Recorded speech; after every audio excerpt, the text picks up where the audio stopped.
What's going on, y'all? It is Cop Pizzle.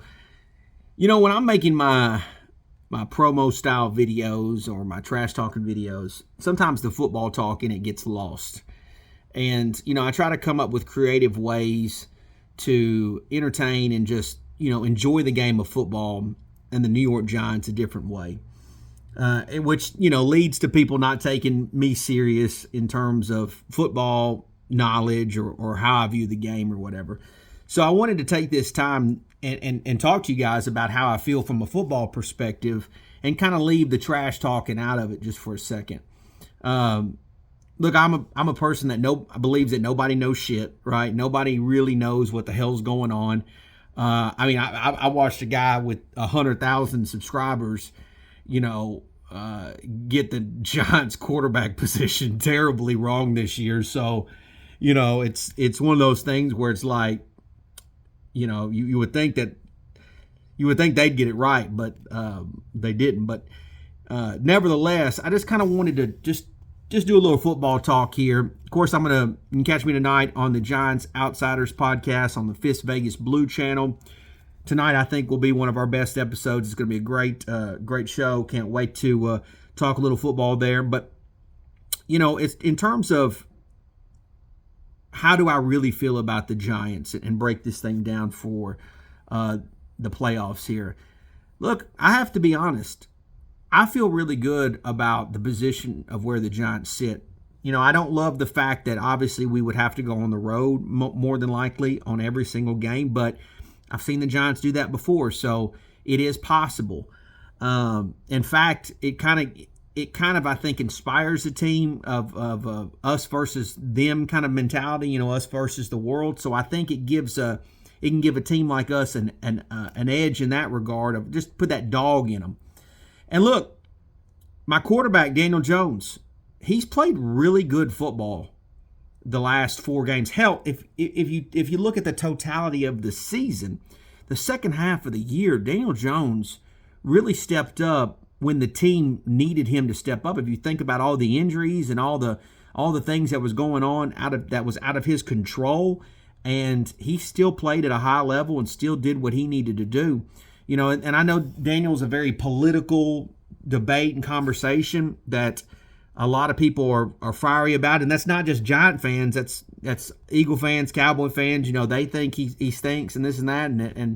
And look, if I thought he stunk, just like I thought Evan Ingram stunk, I'd say so. But I believe in Daniel, and I feel really good about my quarterback, and I feel really good about the way he's playing. You know, even his last game that he played the Colts, and I know it's the Colts, but damn, he looked like one of the best quarterbacks in the league. I really believe that. You know, Saquon, I thought that he played really good ball the start of the year, in the middle of the year when I think he was suffering. You know, he had a little injury.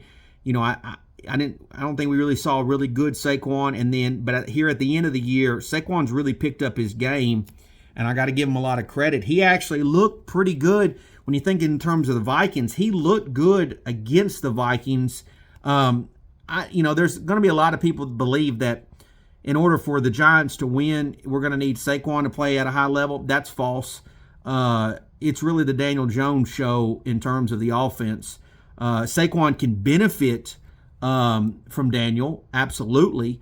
But, you know, there's no question that the offense goes is the way Daniel Jones goes. And, you know, as the receivers, I really, you know, do I wish that Daniel had better receivers? Yeah, but I actually like the way these guys are playing, and they're getting like the way James and Hodgins and Slayton are playing, they just play hard. And as a fan, I just want my team to play hard, no matter what. And I like, and talent aside, these guys at least give a shit, and they give 100% effort. Everyone thinks that Galladay is going to come back in the picture because he made one catch against supposedly big play Slay, but I don't envision that happening at all. I mean, if it did, it'd be a bonus, but I don't see that. I mean, I see this being the Hodgins, James, and Slayton show. And I think I would love nothing more than my boy Slayton to show out in these playoffs and make Pizzle look so good. But I really believe in Darius Slayton, and I hope he balls out and really sticks it to all them people that doubted him in training camp. The offensive line, I got to be honest, I'm a little worried about Evan Neal, but outside of him, I think the other boys have been playing really good, and so I believe in them. And I really believe the matchup, Vikings defensively, doesn't really scare me in that regard. They don't really scare me really at all. I think we can get points on them. I think we can do good things. And in fact, we should have scored more points in the last time we played them right before Christmas. We just made a lot of silly mistakes, Daniel Bellinger fumble and things like that. But, I think we're going to get ours on Sunday. I really do. I don't think the Vikings defense is just going to completely shut us down. And really, I don't feel like the home field advantage matters for them. But, we'll see. Offensively, I think the Vikings are pretty good.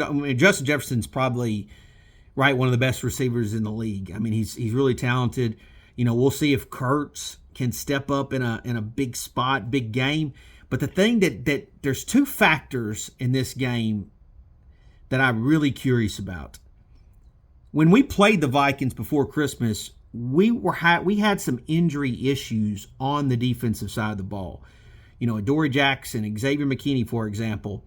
And, the week off that those guys, majority of those guys had because we put ourselves in that position against the Eagles, I think probably did them a lot of good. As much as prideful I am about playing hard, that was the thing that made me nervous about the most is the offensive guys could have played and did their thing, but the defense's guys, in my opinion, needed that rest. They needed that week off, and I'm glad Dable gave it to them.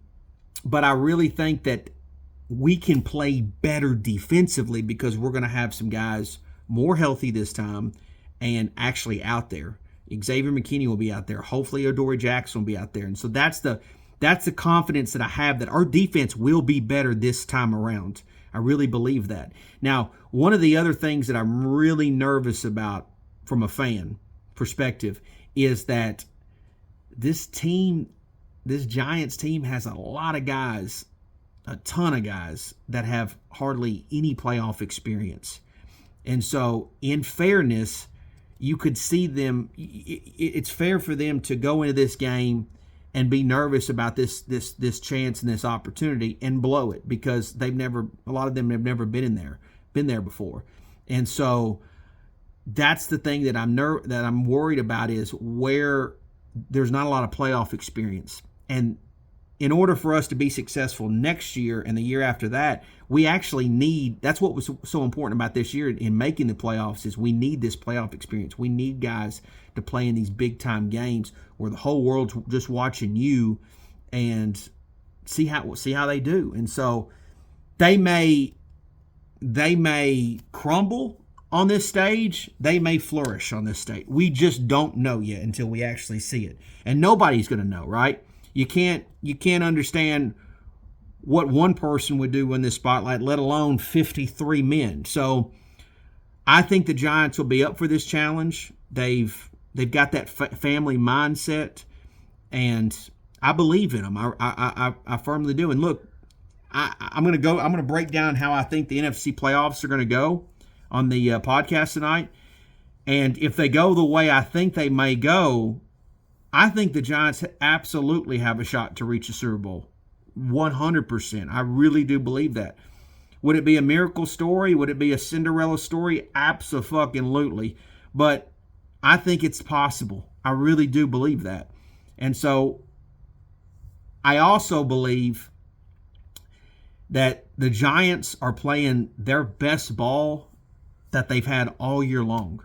And the previous two games before playing the Eagles prove that. And even the Eagle game. I know we lost, but the way that team played, the way the team fight with backups was unbelievable, was amazing. And so I have a lot of confidence in the Giants. I believe in them.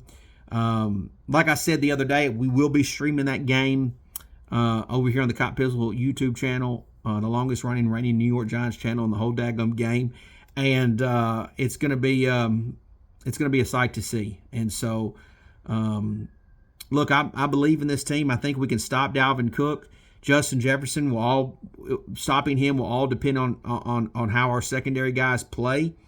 But I like the swagger that them boys were playing with the last few weeks, and we'll see. I think our pass rush is going to be there because we're going to have guys out there who actually are playing, like Aziz and Kayvon and Leonard Williams. I think is going to be out there, and Dexter Lawrence is playing at a crazy level. So we've got a pass rush. We got our guys back in the secondary. Hopefully our linebackers can play well. We've seen Landon Collins kind of emerge. So it's really all going to come down against Minnesota. We'll see about other matchups after Minnesota if we can get through this one. No disrespect to Minnesota. They've had a great year. They got a great team. But if our defense plays at a high level, I think we win this game. It's not about Daniel or the offense. It's about how well will our defense play. Can they slow Minnesota down? If they do, they win. I really believe that. And hopefully the playoff jitters won't get to our boys.